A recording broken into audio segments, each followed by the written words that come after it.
Ne oldu?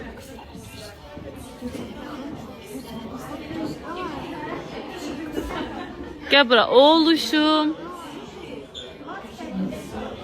Ha, Mehmet. Yaraşıklı. Ay yaraşıklı gel bura. Gel uğurlayacak kızlar seni. Ha. Gitme hiç yana sen. Mehmet maç gönder, maç gönder. Hele. Hele utandın. Utandın. Utanmadın. Göndermirsen.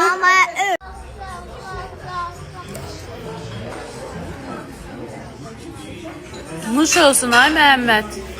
Benden olmasın. Sana da nuş olsun. Ne çekmişsin orada?